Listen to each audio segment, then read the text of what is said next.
அவர் தமிழர்ன்ற கான்செப்டை தாண்டி அவர் வந்து பிஜேபியை சேர்ந்தவர்ன்ற ஒரே காரணத்துக்காக புறக்கணிக்கிறது கண்டிக்கத்தக்கது.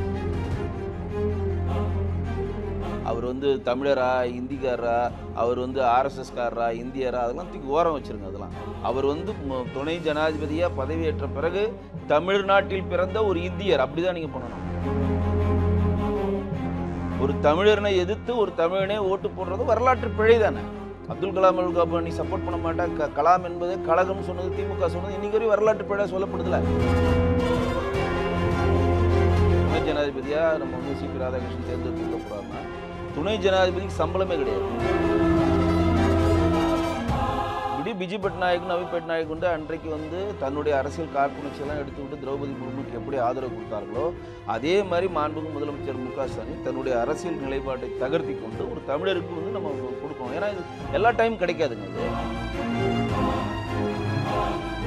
தமிழரான ஒரு சிபி ராதாகிருஷ்ணன் அங்கே நிற்கிறதுனால திமுக தன்னுடைய நிலைப்பாட்டில் மறுபரிசீலனை செஞ்சு அவருக்கு ஓட்டளிக்கணும்னு சொல்லி ஒரு கேள்வி எழுப்பியிருக்காங்க. தமிழரா ஆர்எஸ்எஸ் காரரான்னு கேட்டால் இந்த இடத்துல ஆர்எஸ்எஸ் காரர் தானே ஃபஸ்ட்டு வருது. ஆர்எஸ்எஸ் வந்து தடை செய்யப்பட்ட இயக்கமோ நாட்டுக்கு வந்து தீங்கிழைச்ச இயக்கமோ கிடையாது. அது ஒரு இயக்கம். இன்னைக்கு வரையும் 100 ஆண்டுகள் கடந்த ஒரு இயக்கமாக இன்னைக்கு மக்கள் வென்றெடுத்த ஒரு இயக்கம். இன்றைக்கு இந்தியாவில் இருக்கக்கூடிய டாப் லீடர்ஸ் எல்லாருமே சுயம் சேவா சங்கத்திலேருந்து வந்தவங்க. ப. சிதம்பரம் கூட தான் மகாராஷ்டிராவில் தேர்ந்தெடுத்தார். மகாராஷ்டிராக்காரர்.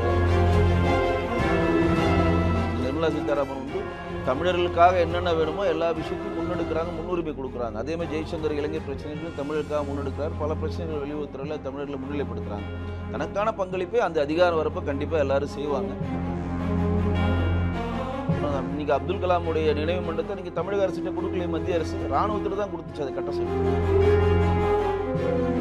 ஜனாதிபதின்றவங்க வந்து கேபினெட்டை மீறி செயல்பட மாட்டாங்க. கான்ஸ்டியூஷன் சொல்லுவோம், நம்ம சொல்லலை. பிரதமரும் மற்ற கான்ஸ்டியூஷன் என்ன சொல்லுகிறதோ அதுதான் செய்யறதுக்கான ஒரு தனிப்பட்ட முறை. பிரேமலதா விஜயகாந்த் தமிழக சட்டசபை செயலாளரை சந்தித்து விஜயகாந்த் அவர்களுக்கு வந்து இறந்து விட்டார், அதற்கான பென்ஷனுக்கான எம்எல்ஏ பென்ஷனை எங்களுக்கு வழங்கணும் அவங்களும் கோரிக்கை வச்சிருக்காங்க. காஷ்மீர் பிரச்சனையில் ட்ரம்ப் வரப்போ நம்ம எதிர்ப்பு காட்டுறோம். 3வது நாடுகளில் தலையிடக்கூடாதுன்னு சொல்கிறோம். ஃபர்ஸ்ட் அது ட்ரம்ப்புக்கு கோவம். 2வது பாகிஸ்தான் இந்தியா வேற நான் தான் விருது நிறுத்தினேன்னு சொல்லி பொது வழியில் சொல்கிறோம். அது நம்ம மௌனம் காத்து தொடர்ச்சியாக சொல்லிட்டு மறுப்பே தெரிவிக்கிறேன். மௌனம் தான் காத்துக்கிட்டு ஏங்க நாடாளுமன்றத்திலே ஜெய்சங்கர் தெளிவாக சொல்லிட்டாரு. ஏங்க மறுப்பு தெரியல. மோடி அவர்களும் சொல்லிட்டாருங்க. மோடி அவர்கள் வந்து ட்ரம்ப் பேரை குறிப்பிடலை. பீகாரில் வந்து ரோட் ஷோ ரிக்கிங்காக ஒரு பேரணியை ராகுல் காந்தி நடத்தினார். அதான் ரோட் ஷோ பேரணிக்கு தமிழக முதலமைச்சர் மு.க. ஸ்டாலின் போனார். இந்தியா கூட்டணியில் இருக்கார், போறாரு. எல்லா அதெல்லாம் நீங்கள் அப்படி நினைச்சிருக்கீங்க. அவர் அப்படி போகல. விஜய் போடுற இடத்துக்கு கண்டிப்பாக கூட்டம் வரும். அவரை பார்க்கிற ஆர்வம் வரும். அந்த ஆர்வம் ஓட்டா மாறுமா அப்படின்றது தான். நேயர்களுக்கு வணக்கம். அரசியல் பல பரபரப்பான கட்டங்களை நோக்கி நகர்ந்து கொண்டு இருக்கிறது. அது குறித்து விவாதிக்க பாஜகவின் கலை இலக்கிய பிரிவு மாநில செயலாளர் திரு வெங்கடேசன் அவர்கள் முன்னிலையிருக்கிறார். வணக்கம் சார். சார், சிபிஆர் அவர்கள் வந்து பார்த்தீங்கன்னா துணை ஜனாதிபதியோட வேட்பாளராக இருக்கார். எதிராக சுதர்சன் ரெட்டி இருக்கார். உங்களோட கணிப்பில் யார் வெற்றி பெறுவார்னு நினைக்கிறீங்க? ஏங்க எங்களோட கணிப்பில் இல்லைங்க, இந்தியாவுக்கே தெரியும் யார் வெற்றி பெறுவார். தமிழ் மெஜாரிட்டி வைஸ் உங்ககிட்ட இருக்குது. எல்லாமே மெஜாரிட்டி ஓட்ஸ் நம்மள்ட்ட இருக்குது. மெஜாரிட்டி ஓட்டையோட தாண்டி 40 ஓட்டு நம்மள்ட்ட இருக்குங்க. அதனால் வந்து வெற்றி பெறுதல் எந்த ஒரு இதுவும் கிடையாது. பட் இருந்தாலும் வந்து இணக்கமாக எல்லாரும் ஒருமித்த கருத்தோடு எதிர்க்கட்சிகள் இல்லாமல் தேர்ந்தெடுக்கணும் தான் பாஜக போராடிச்சு. தேசிய ஜனநாயக கூட்டணி அதுக்கு தான் ரெடி பண்ணாங்க. பட் வழக்கம் போல் காங்கிரஸ் வந்து நாங்கள் வேட்பாளர் நிறுத்தணும்னு சொல்லி சுதர்சன் ரெட்டியை நிப்பாட்டியிருக்காங்க. அவர்களுக்கான வேலையில் அவங்கள பார்க்குறாங்க. அது பெரும் ஆதரவோடு சிபி ராதாகிருஷ்ணன் அவர் வெற்றி பெறுவார், மாற்றில்லை. ஆனால் இந்த இதில் வந்து ஜி.கே. வாசன் கூட நேற்று ஒரு பதிவு சொல்லியிருக்காரு. இங்கே இருக்கக்கூடிய ஒரு தமிழரான ஒரு சிபி ராதாகிருஷ்ணன் அங்கே நிற்கிறதுனால திமுக தன்னோட நிலைப்பாடில் மறுபரிசீலனை செஞ்சு அவருக்கு ஓட்டளிக்கணும்னு சொல்லி ஒரு கேள்வி எழுப்பியிருக்காங்க. தமிழரா ஆர்எஸ்எஸ் காரரான்னு கேட்டால் இந்த இடத்துல ஆர்எஸ்எஸ் காரர் தானே ஃபஸ்ட்டு வருது. இது அவங்களுடைய தாட்டுங்க. ஆர்எஸ்எஸ் வந்து தடை செய்யப்பட்ட இயக்கமோ நாட்டுக்கு வந்து தீங்கிழைச்ச இயக்கமோ கிடையாது. ஒரு இயக்கம் தான். அது மகாத்மா காந்தி கொல்லப்பட்டதில் தடை செய்யப்பட்ட இயக்கம். 2 முறை ஆர்எஸ்எஸ் தடைப்பட்டுச்சுங்க. மகாத்மா காந்தி கொல்லப்பட்டப்போ தடைப்பட்டுச்சு. இந்து மகா சபையை தடை பண்ணாங்க. சர்தார் வல்லபாய் பட்டேல் ஒரு தடவை தடை பண்ணாங்க. அதே பாகிஸ்தான் போகிறப்ப மிகப்பெரிய லெவலில் ஆர்எஸ்எஸ் தொண்டர்கள் தான் போய் களப்பணி ஆற்றுறாங்கன்னு சொல்லி பாராளுமன்றத்தில் பொது வழியில் சுதந்திர தின விழாத்தில் இந்திரா காந்தி அவர்களே பாராட்டி பேசியிருக்காங்க. இன்றைக்கி வரையும் 100 ஆண்டுகள் கடந்த ஒரு இயக்கமாக இன்றைக்கி மக்கள் மனதில் வென்றெடுத்த ஒரு இயக்கம் அது. இன்றைக்கு இந்தியாவில் இருக்கக்கூடிய டாப் லீடர்ஸ் எல்லாருமே சுயம் சேவா சங்கத்திலேருந்து வந்தவங்க தான். ஸோ வந்து அது ஒரு காலத்தில் நம்ம அப்படி இருந்ததுனால ஒட்டுமொத்த கட்டமைப்பில் அது கொண்டு வர முடியாது. அவர் ஆர்எஸ்எஸில் பயிற்சி பெற்றவர்னு மட்டும்தான் நீங்கள் பார்க்குறீங்க தவிர 1998 தேர்தலையும் 1999 2 தேர்தலையும் இங்கே கோயம்புத்தூரில் எம்பி எலெக்ஷனில் வென்றெடுத்தவர்ன்ற உங்களுக்கு தெரியும். இந்த 2 கட்சியோட ஆதரவாக தானே வென்றெடுத்திருக்காரு. அந்த 2 கட்சிகளோட சப்போர்ட் எல்லாம் அவர் ஜெயிச்சதே இல்லை. 2014 தேர்தலில் நின்று 67 அண்ணாதுரை தனியார் என்ன வென்றெடுத்தாரு, 15 கட்சியோட கூட்டணி. நீங்கள் திமுக தனியார் என்ன வென்றெடுக்குது. அதெல்லாம் அரசியலில் வந்து அன்றைக்கு இருக்க கூட்டணின்ற சரித்திரமே இல்லைங்க. அரசியலில் வென்றெடுக்கிறது மட்டும் தான் கணிப்பு தவிர ஆதரவு இதெல்லாம் அடுத்த கதை தான் அது. அதில் 2 முறை வென்றெடுத்தனா நாடாளுமன்றத்திற்கான எக்ஸ்பீரியன்ஸ் அவர்கிட்ட இருக்குன்றதா என்னுடைய பதிவு. தமிழ்நாடு பாஜகவுடைய மாநில தலைவராக இருந்திருக்காரு, ஒட்டுமொத்த தமிழ்நாட்டு மக்களை வென்றெடுத்திருக்காரு, 2 மாநிலத்து கவர்னராக இருந்திருக்காரு. இந்த எக்ஸ்பீரியன்ஸ்லாம் அவர் ராஜ்யசபாவுடைய தலைவராக கொண்டு போகிறாங்க உள்ள, அவ்வளோதான். Okay sir. ஆனால் இது வரைக்கும் சிபி ராதாகிருஷ்ணன் தமிழர்களுக்காக என்னென்ன விஷயங்கள்லாம் குரல் கொடுத்துருக்காருன்னு ஒரு கேள்வி இருக்குல்ல. தமிழர்னு சொல்லிட்டு பாஜக வந்து சிபி ராதாகிருஷ்ணன் அடையாளப்படுத்தணும். தமிழர்களோட எல்லா பிரச்சனைகளுக்கும் என்னென்ன பிரச்சனைகளுக்கு சிபி ராதாகிருஷ்ணன் குரல் கொடுத்துருக்காருன்னு ஒரு கேள்வி. குரல் கொடுக்குறதுனா அதிகாரம் வேணுங்க. குரல் கொடுக்குறதுனா என்ன? அவர் எம்பியாக இருக்கப்ப தன்னால் என்ற விதைகளை எல்லாத்துக்கும் தமிழர்களுக்கான திட்டங்களை கொண்டு வந்தார். அதுவும் 2 வருஷம் தான் இருந்தார். அதுக்கப்புறம் அவருக்கு ஆட்சி மாறிடுச்சு. சரிங்களா? இங்கே வந்து தமிழக பாஜக தலைவராக இருக்கப்போ ஒட்டுமொத்தமாக பாஜக வளர்க்குற வேலைகளை அவர் முன்னெடுத்தார். இப்போ ஜெய்சங்கர் வந்து தமிழராக அங்கே தேர்ந்தெடுக்கப்பட்டு வெளியுறவுத்துறை அமைச்சராக இருக்கார். நிர்மலா சீதாராமன் தமிழராக தேர்ந்தெடுக்கப்பட்டு அவங்க வந்து நிதியமைச்சராக இருக்காங்க. 2 பேருமே தமிழ்நாட்டிலேருந்து தேர்ந்தெடுக்கப்பட்டு அது என்ன இருக்கட்டும். ஆனால் பிறப்பால் அவங்க தமிழர்கள் தானே, பிறப்பால் தமிழ்நாட்டில் பிறந்தவங்க தானே. அப்படி தான் நீங்கள் எடுக்கணும். அப்போ ப. சிதம்பரம் கூட தான் மகாராஷ்டிராவில் தேர்ந்தெடுத்தார். மகாராஷ்டிராக்காரர் அவர் அப்படி கிடையாதுல்ல. தேர்ந்தெடுக்கப்படுறது அந்தந்த மாநிலத்தில் ராஜ்யசபா வந்து எம்எல்ஏ அவங்கள்ட்ட யார் அதிகமாக இருக்காங்களோ அதை வச்சு ராஜ்யசபா உறுப்பினராக உள்ளே போகிறது, அது தனி. இது இங்கே நிர்மலா சீதாராமன் வந்து தமிழர்களுக்கு ஒரு பிரச்சனைனா முன்னெடுக்கிறதுக்காக முன்னாடி வராங்க. இலங்கை பிரச்சனையில் தலையிடுறாங்க. எல்லாத்துக்குமே வந்து தமிழ்நாட்டை மேற்கோள் காட்டி எல்லா விஷயங்களையும் முன்னெடுக்கிறாங்க. ஜெய்சங்கர் அவர்களும் எல்லா விஷயத்துலையும் பண்ணுறாங்க. தேவேந்திர குல வேளாளர் ஒரு பிரச்சனையில் நிர்மலா சீதாராமன் இறங்கி பண்ணி கொடுத்தாங்க. அப்புறம் வந்து சீன பட்டாசுகளை தடை வெடிக்கணும்னு அந்த இது பல விஷயங்கள் நீங்கள் போய் கோரிக்கை வச்சிங்கன்னா உடனே ஜிஎஸ்டி முதற்கொண்டு எல்லாமே சொல்லலாம். அதேமாதிரி தான் இவர் ஜெய்சங்கர் அவர்களும். அதாவது அதிகாரம் உங்கள் கையில் கிடைத்தால்தான் நீங்கள் வந்து மக்களுக்கு சேவையாற்ற முடியும். மற்றபடி இண்டிவிஜுவலாக ஒரு கட்சியில் இருக்கவங்களுக்கோ மற்றவர்களுக்கு சேவையாற்றுறது நம்ம கணக்கில் கொள்ளணும். இப்போ நீங்கள் ஒரு எம்பியாக இருக்கிறீங்க, தொகுதி மேம்பாட்டு நிதி உங்களுக்கு 5 கோடி கொடுத்தாங்க, 5 கோடியில் தமிழருக்கு நீங்கள் என்ன செஞ்சீங்கன்னு கேள்வி கேட்டால் அதுக்கு நம்ம பதில் சொல்லலாம். அவர் எம்பியாக இருந்ததே குறுகிய காலம் தான் எம்பியாக இருந்தார். 2 வாட்டிலையும் ஆட்சி போயிடுச்சு. 13 நாளில் ஒரு ஆட்சி போயிடுச்சு, 13 மாதத்தில் அவர் போயிடுச்சுன்னா பெரிய லெவலில் அவர் வந்து தொகுதி மேம்பாட்டு நிதிக்கு வேலை கிடையாது. இன்றைக்கும் அவர் நீங்கள் தமிழ்நாட்டிலேருந்து தேர்ந்தெடுக்கப்பட்ட ஒரு நபர் தான் தவிர அவர் தமிழ்நாட்டிலேருந்து தேர்ந்தெடுக்கப்பட்டதுனால தமிழர்களுக்கு தான் செய்யணுன்ற அவசியம் கிடையாது. அவர் இந்தியர். அவர் தமிழ்நாட்டில் தேர்ந்தெடுக்கப்படனா நமக்கு அது பெருமை. அதோடு கடந்து போகணும். என்ன செஞ்சார் அப்படின்னு சொன்னால் அவர் இங்கே எம்எல்ஏவாக இருந்தாரா? இல்லை. எம்பியாக இருந்து 5 வருடம் எம்பியாக பூர்த்தி பண்ணுறப்போ நீங்கள் இந்த திட்டங்களை கொண்டு வந்தான்னு சொல்லலாம், அதுவும் இல்லை. அப்படின்றப்ப தனக்கான அதிகாரம் கிடைக்கிறப்ப தான் அதற்கான பங்களிப்பை யாராலையும் செய்ய முடியும். இங்கே நிர்மலா சீதாராமன் வந்து தமிழர்களுக்காக என்னென்ன வேணுமோ எல்லா விஷயத்தையும் முன்னெடுக்கிறாங்க, முன்னுரிமை கொடுக்குறாங்க. அதேமாதிரி ஜெய்சங்கர் இளைஞர் பிரச்சனைகளும் தமிழருக்காக முன்னெடுக்கிறார். பல பிரச்சனைகள் வெளியுறவுத்துறையில் தமிழர்களை முன்னிலைப்படுத்துகிறாங்க. தனக்கான பங்களிப்பை அந்த அதிகாரம் வரப்போ கண்டிப்பாக எல்லோரும் செய்வாங்க. ஆனால் நம்ம வந்து 37 வருஷம் கழிச்சு ஒரு தமிழர் வந்து துணை ஜனாதிபதியாக போகிறதுல நம்ம பெருமை அடையணும். இங்கே இருக்கக்கூடிய திமுக மற்ற அந்த கூட்டணி கட்சிகள்லாம் இண்டி கூட்டணிலாம் வந்து அவர் தமிழர்ன்ற கான்செப்டை தாண்டி அவர் வந்து பிஜேபியை சேர்ந்தவர்ன்ற ஒரே காரணத்துக்காக புறக்கணிக்கிறது கண்டிக்கத்தக்கது. தமிழர் அப்படின்ற விஷயத்துக்காக அவர் என்ன பண்ணார் ஒரு கேள்வி இருக்குது. சரி, ஓகே சார். பாஜக தொடர்ச்சியான விஷயங்கள் தமிழர்கள் முன்னெடுத்துகிட்டே இருக்குது. அதுக்கு காரணம் தமிழ்நாட்டுக்குள்ளே நடக்கிற ஒரு அரசியல் கணக்கு தான் அப்படின்ற விஷயங்கள் வந்து பார்க்க வேண்டியதாக இருக்குல்ல. என்னது அரசியல் கணக்கு? புரியல. இப்போ வந்து பார்த்தீங்கன்னா, இப்போ நீங்களே சொன்னீங்க திமுக போன்ற கட்சிகள்லாம் வந்து பார்த்தீங்கன்னா தமிழரான சிபி ராதாகிருஷ்ணனை ஆதரிக்கணும். நீங்களே பேசுகிறப்ப அவர் இந்தியர் தான் நம்ம கணக்கு எடுத்துக்கணும். சிபி ராதாகிருஷ்ணனை தமிழர்னு எடுத்துக்கவா இந்தியன் எடுத்துக்கோ? இல்லைங்க, தமிழர் தாங்க. ஆனால் நீங்கள் வந்து தமிழர்களுக்காக செய்யணும்னு நினைக்க முடியாதுங்க, எல்லாருக்கும் செய்யணுங்க. அவர் இந்தியா. அப்போ அந்த இடத்துல வந்து ஒரு இந்தியராக நம்ம இப்போ நீங்கள் பிஜு பட்நாயக் இருந்தார்ல, நவீன் பட்நாயக் இருந்தார். அவர் என்ன பண்ணார்? அன்றைக்கி திரௌபதி முர்மு நிற்கிறப்போ அவங்க ஆட்சியில் கிடையாது, நம்மளோட இப்போ கூட்டணி கட்சியில் அவங்க கிடையாது. ஆமாம், அப்போ இல்லை, கூட்டணியில் இல்லை. இருந்தாலும் மண்ணின் மைந்தர், எங்களோட மண்ணின் மைந்தர் திரௌபதி முர்மு அப்படின்னு சொன்னாங்களா இல்லையா? சொன்னதுக்காக அவங்க என்ன பண்ணாங்க? அந்த கட்சியில் சேர்ந்த எல்லா எம்பிஸுக்கும் வந்து திரௌபதி முர்முக்கு தான் நீங்கள் ஓட்டு போடணும்னு சொல்லி கொறடாக்கு ஆர்டர் பண்ணாங்க. நவீன் பட்நாயக் பண்ணாரா இல்லையா? அதே மாதிரி மாண்புக்கு முதலமைச்சர் திரு மு.க. ஸ்டாலின் பண்ணணுன்னு தான் கேள்வி வைக்கிறோம், அவ்வளோதான். அவர் வந்து தமிழரா, இந்திக்காரரா, அவர் வந்து ஆர்எஸ்எஸ்காரரா, இந்தியரா, அதெல்லாம் தூக்கி ஓரம் வச்சுருங்க. அதெல்லாம் அவர் வந்து துணை ஜனாதிபதியாக பதவியேற்ற பிறகு தமிழ்நாட்டில் பிறந்த ஒரு இந்தியர், அப்படி தான் நீங்கள் பண்ணணும். அவர் தமிழர்ன்றதுக்கு அந்த கான்செப்ட் இல்லை. தமிழ்நாட்டில் பிறந்த ஒரு இந்தியர்னால் ஒரு தமிழன் வந்து துணை ஜனாதிபதியாக இருக்குது நமக்கு பெருமை.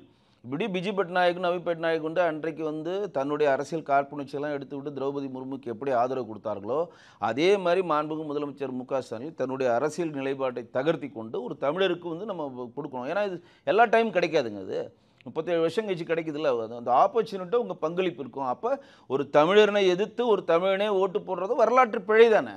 அப்துல் கலாம் அவர்களுக்கு அப்போ நீ சப்போர்ட் பண்ண மாட்டேன், கலாம் என்பதே கழகம் சொன்னது, திமுக சொன்னது, இன்னைக்கு வரையும் வரலாற்று பிழை சொல்லப்படுதுல. முன்னாடி ஒரு வாட்டி அப்துல் கலாம் வந்து உங்கள் கூட்டணியிலேருந்து தேர்ந்தெடுத்ததே திமுக தானே? இல்லைங்க, அதுக்கு முன்னாடி வந்து பிஜேபியில் வாஜ்பாய் அவர் தான் தேர்ந்தெடுக்கிறாங்க. அதற்கு வந்து நோ அப்ஜெக்ஷன் வந்து திமுக சொல்லலை, காங்கிரஸ் சொல்லிச்சு. காங்கிரஸ் கூட்டணியில் அன்னைக்கு திமுக இருந்தது. அன்னைக்கு கலாமை ஏற்றுக்கிட்டதே திமுக.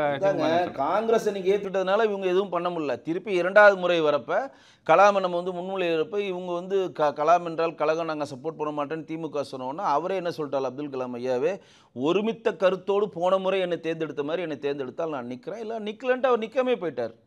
சரிங்களா? கலாம் என்றால் கழகமாக அவர் தான் சொன்னார். இன்றைக்கி அப்துல் கலாமுடைய நினைவு மண்டபத்தை நீங்கள் தமிழக அரசுகிட்ட கொடுக்கல, மத்திய அரசு இராணுவத்தில் தான் கொடுத்துச்சு அதை கட்ட சொல்லி. அங்கே போய் பாருங்கள், நீங்கள் பாம்பன் பாலம் தாண்டி அங்கே இதில் போய் பாருங்கள், அவ்வளோ பெருசுக்கு இராணுவம் கட்டிச்சு ஒரு குறிப்பிட்ட காலக்கெடுக்குள்ள. அது என்னென்னா இவர்களுக்கு அப்துல் கலாமுக்கு சிலையும் வைக்கல, அவங்களுக்கு எதுவுமே பண்ணாமல் இந்த அழுத்தம் ரொம்ப கொடுத்த பிறகு தான் இப்போ வந்து அண்ணா யூனிவர்சிட்டியில் மாண்புமிகு முதலமைச்சர் திரு மு.க. ஸ்டாலின் இப்போ வச்சுருக்கார். வாவு சிதம்பரனாருக்கு ஒன்றுமே பண்ணலை, செண்பகராமனுக்கு ஒன்றுமே பண்ணலை, திருப்பூர் குமரனுக்கு ஒன்றுமே பண்ணல, மருது சகோதரர் ஒன்றுமே பண்ணலன்னு எல்லாரும் அழுத்தம் கொடுக்க தான் இன்றைக்கி காந்தி மண்டபத்தில் மருது சகோதரருக்கும் செண்பகராமனுக்கும் வாவு சிதம்பரனாருக்கும் சில தமிழக அரசு வச்சிருக்கு. எல்லாம் ஒரு அழுத்தம் காரணமாக வைக்கிறது தான். இல்லை, நீங்கள் சொன்ன மாதிரியே தமிழர் அப்படின்ற ஒரு வாதத்துக்கு உள்ளே வந்தாலுமே அப்துல் கலாம் மீது ஒரு சில விமர்சனங்கள் வைக்கப்படுறதில்ல. என்னென்னு பார்த்தீங்கன்னா, அவர் தமிழராக இருந்தாலுமே இந்த 7 தமிழர் விடுதலையில் வந்து அவர் வந்து அந்த கருணை மனுவை ஏற்றுக்கவே இல்லைன்ற மாதிரி விஷயங்கள், அந்த மாதிரி பல விஷயங்கள், மீனவர் பிரச்சனை எதுலையுமே ஒரு தலையிட்டதே கிடையாது. மாட்டாங்க. ஜனாதிபதின்றவங்களுக்கு வந்து கேபினெட்டை மீறி செயல்பட மாட்டாங்க. இது கான்ஸ்டியூஷன் சொல்கிறது, நம்ம சொல்லலை. பிரதமரும் மற்ற கான்ஸ்டியூஷன் என்ன சொல்லுகிறதோ அதுதான் செய்யறதுக்கான ஒரு தான். தனிப்பட்ட முறையில் ஆளுநரும் அப்படி தானே, தனிப்பட்ட அதிகாரத்தை பயன்படுத்த மாட்டாங்க. ஆளுநருக்கு சில அதிகாரங்கள் இருக்குது. மத்திய எப்படி வந்து கான்ஸ்டியூஷனில் வந்து ஜனாதிபதிக்கு ஒரு அதிகாரம் இருக்கோ அதேமாதிரி மாநிலத்தில் ஆதிக்கங்கள்லாம் இருக்குது. இந்தியா ஃபுல்லாக இருக்கக்கூடிய முதல் குடிமகனாக ஜனாதிபதி அறியப்படுறார். ஒரு மாநிலத்தில் முதல் குடிமகனாக கவர்னர் அறியப்படுறார். இவர்களுக்கான பவர், இவங்களுக்கு வந்து சிறப்பு அதிகாரம் 200, ஐபிசி வந்து 200ன்னு ஒரு சிறப்பு அதிகாரத்தை இது கொடுத்துருக்காங்க ஆளுநருக்கு. அதேமாதிரி ஜனாதிபதிக்கு 356லாம் ஒரு காலத்தில் இருந்துச்சு. ஒரு கையெழுத்து போட்டு ஒரு ஆட்சியை கலைக்கலாம். இன்றைக்கி அதெல்லாம் கிடையாது. எல்லாருக்கும் சட்டத்திட்டத்தைப்படி குறிப்பிட்ட அதிகாரங்கள் இருக்குது. அந்த அதிகாரத்துக்கு உட்பட்டு தான் அவர்களும் செயல்பட முடியும். இது வந்து முப்படை தளபதி நான் உடனே வார் எடுக்கிறேன்லாம் இங்கே இருக்க ஜனாதிபதி சொல்ல மாட்டாங்க. இங்கே இருக்கக்கூடிய ஜனாதிபதி கான்ஸ்டியூஷனல் பவர்ன்றது அது கீழே இருக்கவங்களுக்கு ஜாஸ்தியாக இருக்குல்ல. இல்லைங்க, ஒருத்தருக்கு ஒரு பவர் கொடுத்துருப்பாங்க. இன்றைக்கி வந்து உங்களுக்கு சொல்கிறேன், இப்போ துணை ஜனாதிபதியாக நம்ம வந்து சிபி ராதாகிருஷ்ணன் தேர்ந்தெடுத்து உள்ள போகிறாருன்னா துணை ஜனாதிபதிக்கு சம்பளமே கிடையாது. இங்கே நிறைய பேருக்கு தெரியுமான்னு தெரில. ஜனாதிபதிக்கு சம்பளம் இருக்குது, துணை ஜனாதிபதிக்கு சம்பளம் கிடையாது. ஆனால் வந்து முதலமைச்சருக்கு சம்பளம் இருக்குது, கவர்னருக்கு சம்பளம் இருக்குது. ஏன் துணை ஜனாதிபதி சம்பளம்னா, துணை ஜனாதிபதிக்கு சம்பளம் கிடையாது, ஆனால் அவர் தான் ராஜ்யசபாவுடைய தலைவர்.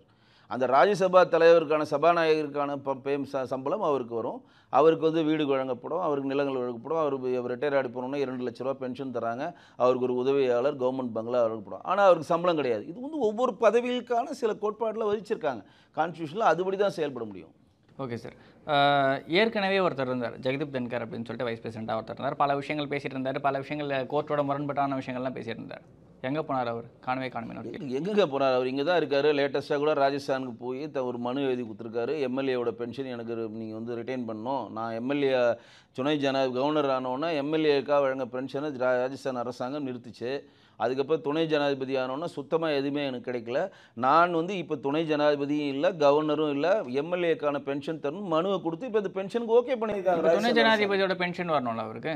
அது வந்து நீங்கள் அந்த பீரியடை கம்ப்ளீட் பண்ணால் மட்டும்தான் வரும். அரசாங்க பதவின்றது அவங்க குறிப்பிட்ட பீரியடு எந்தெந்த பீரியடில் எப்போ நீங்கள் பதவி இருக்கீங்களோ அதற்கான குறிப்பிட்ட பீரியட் முழுமையாக சர்ச்சை இல்லாமல் கேஸ் இல்லாமல் கம்ப்ளீட் பண்ணால் தான் அவங்க பென்ஷன் பெனிஃபிட் வரும். இதுக்கு கவர்னருக்கு இல்லை.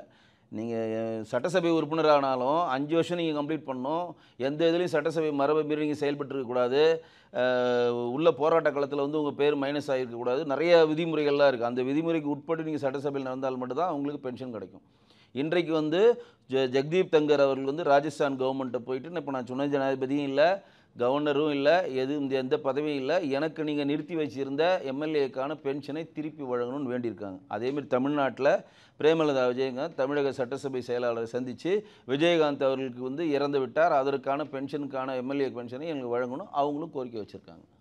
அவர் எங்கே காணாமல் போனார்? இங்கே தாங்க இருக்கிறார் அவர். ஆனால் தொடர்ச்சியாக அந்த ஒரு வாதங்கள் வைக்கப்படலை. ஏன் நான் சொல்கிறேன், நேரடியாக பொது வழியில் போய் சட்டசபையில் போய் லெட்டர் கொடுத்து எனக்கு பென்ஷன் கொடுன்னு கேட்குறவரை காணாமல் போனேன்னு சொல்கிறது ராகுல் காந்தி சொல்கிற மாதிரி தான் நீங்கள் இருக்குது.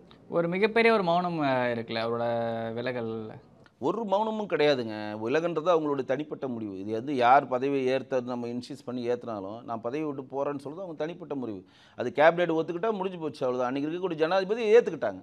இப்போ ஜெகதீப் தன்கர் வந்து கொடுத்துட்டோன்னா ஜனாதிபதி அப்ஜெக்ட் பண்ணலாம், கொஞ்சம் டைம் கொடுங்க, யோசிச்சு சொல்லுங்கள் அப்படின்னு கூட அப்ஜெக்ட் பண்ணுறப்ப அவங்க கூட ஜனாதிபதி கூட என்ன சொன்னாங்கன்னா, திரௌபதி முர்மு நான் கேபினெட்டை கேட்டு சொல்கிறேன், உள்துறை அமைச்சகத்திட்ட கேட்டு என்னோட பதிலை சொல்கிறேன்னு சொல்லியிருக்காங்க. ஆனால் ஜெகதீப் தங்கர் வந்து கவர்னர் மாளிகை ஜனாதிபதி மாளிகை விட்டு வெளியில் வந்தவொடனே ட்விட்டில் போட்டார், நான் லெட்டரை கொடுத்துட்டேன், நான் ரிசைன் பண்ணிட்டேன்னு அவர் போட்டார். அதுக்கு மேலே எதுவுமே பண்ண முடியாது, ஏற்றுக்கொள்ளப்பட்டது, அவ்வளோதான்.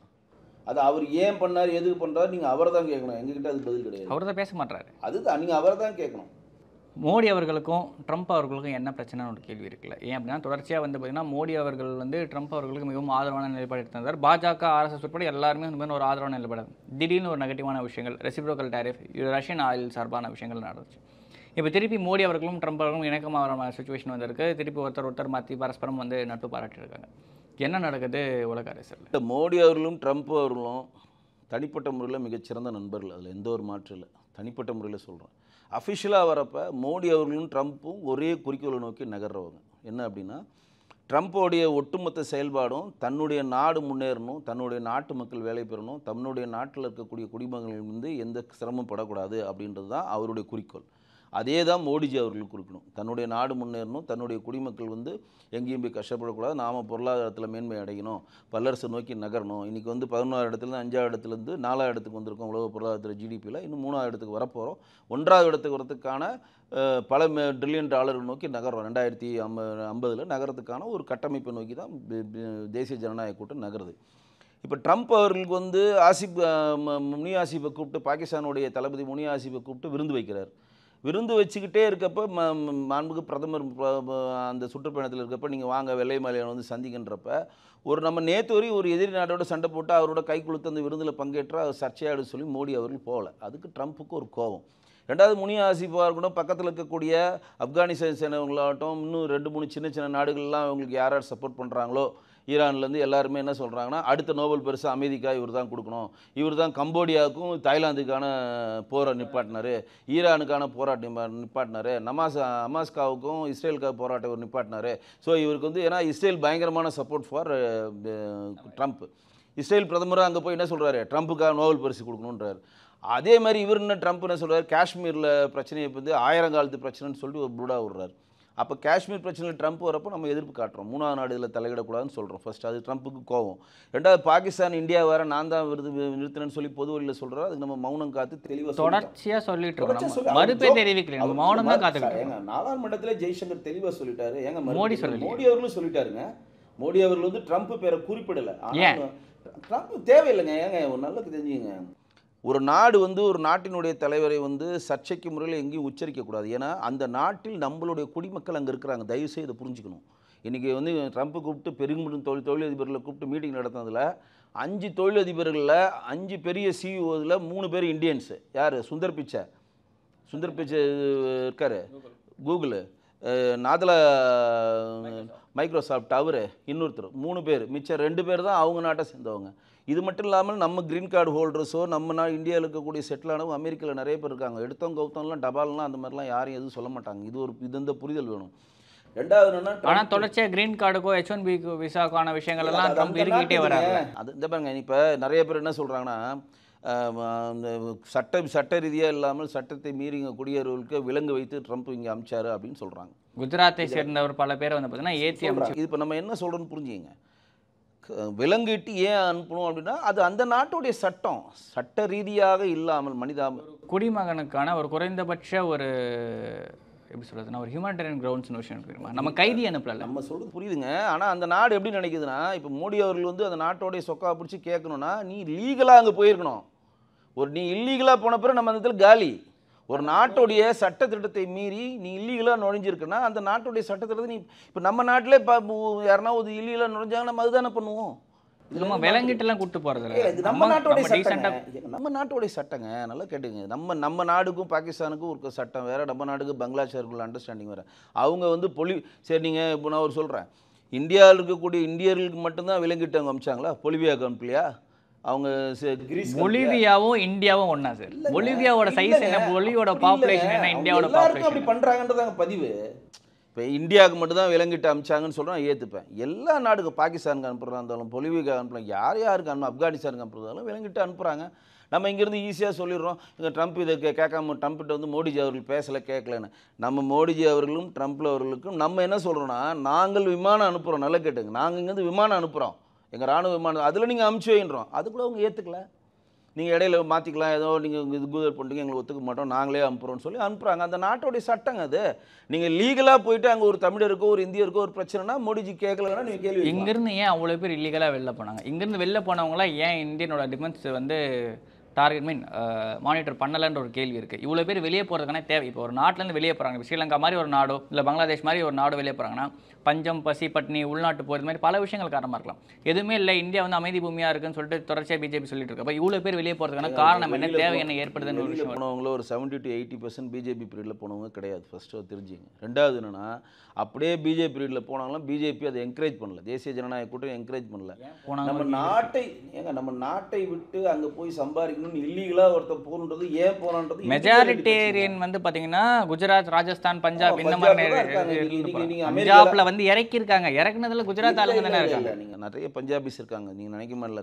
கனடாலையும் அமெரிக்காலையும் நிறைய கனடாலையும் அமெரிக்காலையும் நிறைய பஞ்சாபிஸ் இருக்காங்க. அதிகமாக இருக்கிறது குஜராத்திஸ் தான் இருக்காங்க அமெரிக்காவில். அப்புறம் போன வருடம் நினைக்கிறேன் ஒரு 2 வருஷம் தெலுங்கு பேசுகிறவங்க இருக்காங்க. இந்த அரப் கண்ட்ரி நீங்கள் போனீங்கன்னா ஃபுல்லாக மலையாளிஸ் இருக்காங்க. சரி, நீங்கள் இப்படி கேட்கலாமே, ஏன் மலையாளிஸ் கேரளா விட்டு எல்லாம் அங்கே போய் செட்டில் ஆகிறது? வேலைக்கு தானே போகிறாங்க, இல்லீகலாக போகிறது இல்லையே. அப்படி இல்லைங்க, அவங்க ஒரு வேலை வாய்ப்பு. சில பேர் லீகலாக போகிறாங்க, இல்லீகலாக போகிறாங்க, பேரை மாற்றி போகிறாங்க, அவ்வளோதான். அது ஏன் போனாங்கன்றதுக்கான காரணம் என்கிட்ட இல்லை. நம்ம நாட்டில் நம்ம அதுக்கான எல்லா வரிமுறையும் கொடுத்துருக்கோம். அங்கேருந்து வரவங்களுக்கான மறுவாழ்வுக்கான எல்லா விஷயங்களும் இங்கே இந்த அரசாங்கம் முன்னெடுக்குது. முடிஞ்ச அளவு வேலை வாய்ப்பில் கொடுக்குறோம். அதே மீறி நம்ம அமெரிக்கா போகணும்னு ஒரு ஏம் வச்சிருப்போம், அங்கே போய் சம்பாரிச்சா பெருசாக சம்பாதிக்கலாம்னா படிச்சுட்டு போகிறோம், போயிட்டு தான் சார் இருக்காங்க. இப்போ படிச்சுட்டு H1B விசா வாங்கி சொல்கிறதே அப்படி தானே இருக்கு. நீங்கள் இப்போ நீங்கள் H1 விசாவில் போனீங்கன்னா லீகலாக தானே போய் ஆகணும். H1 விசாவில் லீகலாக அவ்வளோ பேர் போகிறதுக்கான தேவையான காரணம் என்னன்னு கேட்குறாங்க. இண்டிவிஜுவல் பிரச்சனைங்க அது, அதுவும் நம்ம வர முடியாதுங்க. நான் சொல்றது யாரோ ஒரு ஃபேமிலி ஒருத்தர் வந்து அமெரிக்கா விளங்கிட்டு கொண்டு வந்தவங்க எல்லாமே மைக்ரேன்ஸ் ஒர்க்கர்ஸ் தாங்க. யாருன்னா வந்து நாதலா ஸ்டேட்டில் இதில் மைக்ரோசாஃப்ட்டில் ஒர்க் பண்ணவங்க கூப்பிட்டு வராங்களா, கூகுளில் ஒர்க் பண்ணவங்க கூப்பிட்றாங்களா, இல்லை எலான் மார்க் கம்பெனியில் ஒர்க் பண்ணவங்க யாருன்னா இஸ்ரோவில் ஒர்க் பண்ண கூப்பிட்டு வந்தாங்களா? கிடையாதுல்ல. இல்லீகலாக போகிறவங்க மைக்ரேன் ஒர்க்கர்ஸாக அங்கே போகிறான், ஏதோ ஒரு சின்ன வேலையை கழிச்சு தப்பிச்சிக்கலாம் அப்படின்னு போகிறான்.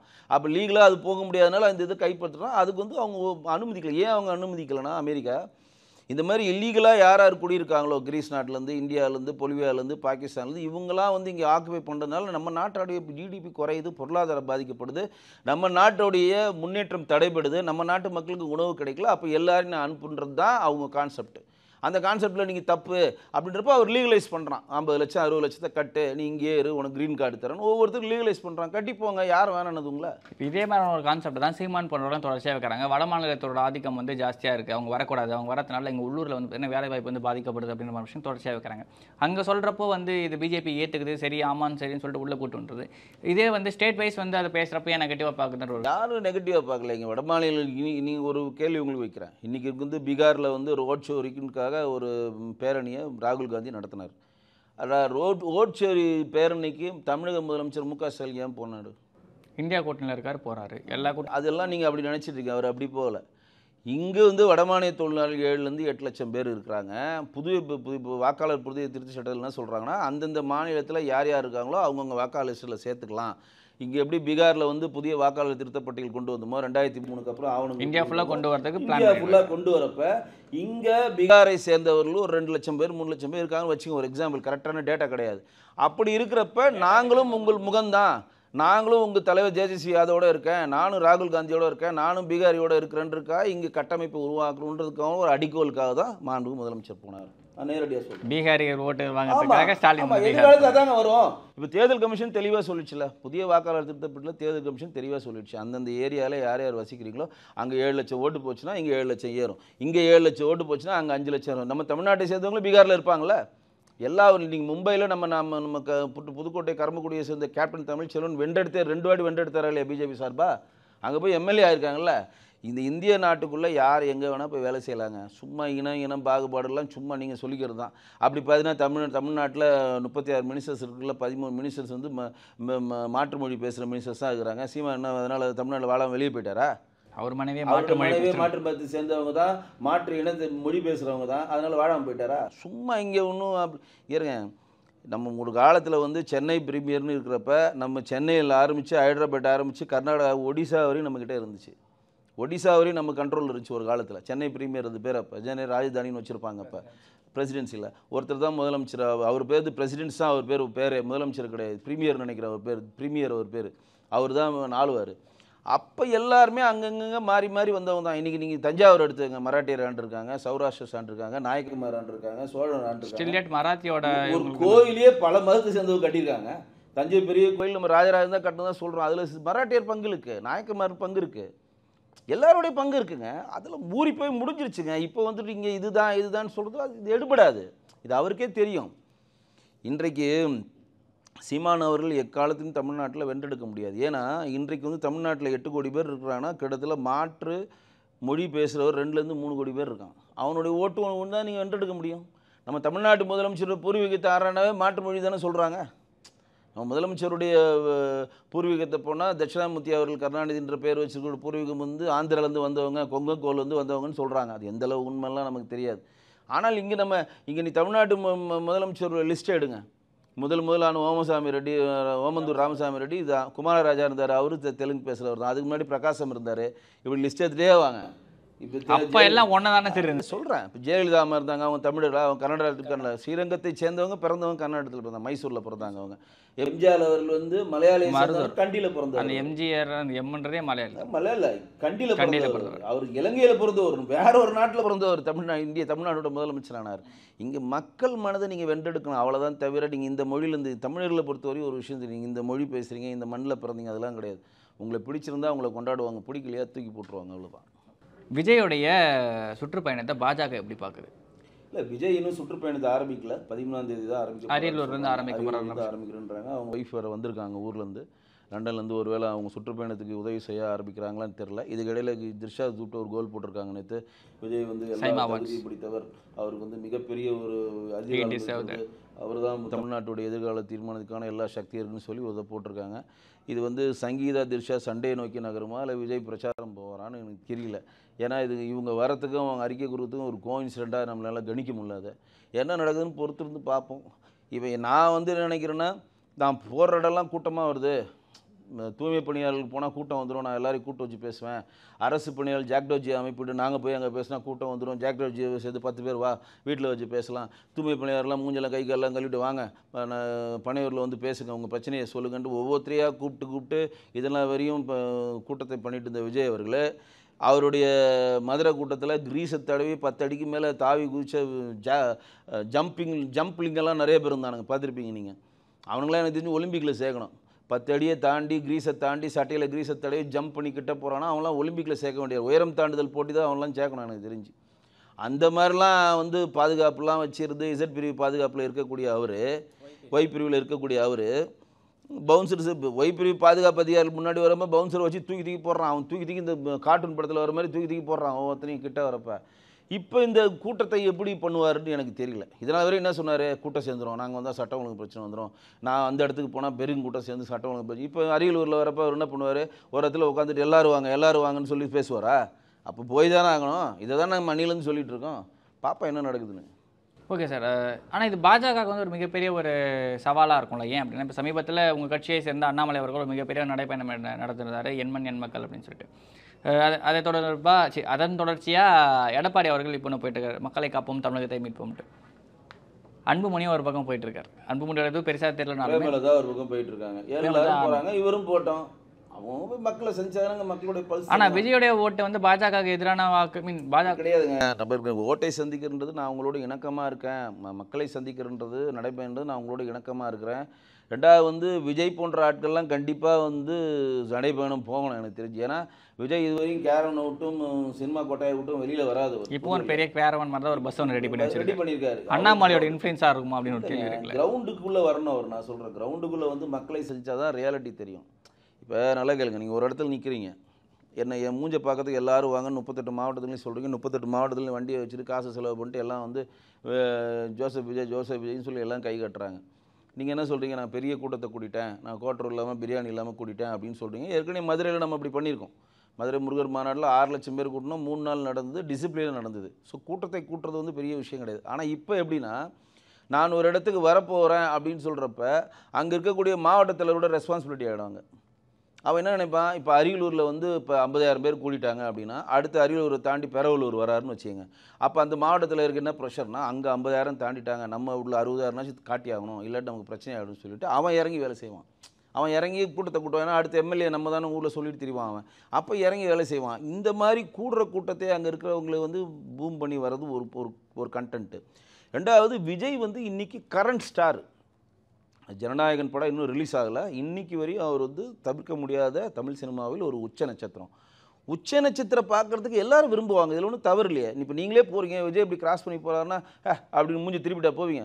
என்ன தான் இருக்குது விஜய் பார்க்கலாம், அவர் டிவிலே பார்த்துட்ருக்கோம், படத்திலே பார்த்துட்ருக்கோம், அவர் ஃபேஸ் எப்படி தான் இருக்குது, அவர் எப்படி தான் இருக்கார், அவர் நல்ல உயரமாக இருக்காரா, குள்ளமாக இருக்காரா, தலையில் விக்கு வச்சுருக்காரா, ஒரிஜினல் முடி தானான்னு இது ஒரு ஆசை தானேங்க எல்லாருடையும். இப்போ நீங்கள் ரோட்டில் கடந்து போகிறீங்க, ஒரு டிவி சீரியல், ஒரு சாமானியனோட எதிர்பார்ப்பு எல்லாருடைய ரோட்டில் நீங்கள் போயிட்டுருக்கீங்க, ஒரு டிவி சீரியல் ஷூட்டிங் நடக்குது, டிவி சீரியல் ஷூட்டிங் இப்படி கண்ணு மூடிட்டா போகிறீங்க, எட்டி பார்த்து நமக்கு தெரிஞ்ச முடியாதுன்னா இருக்கா, இந்த சீரியலோட ஷூட்டிங்க அப்படின்னு கடந்து போகிறீங்களா.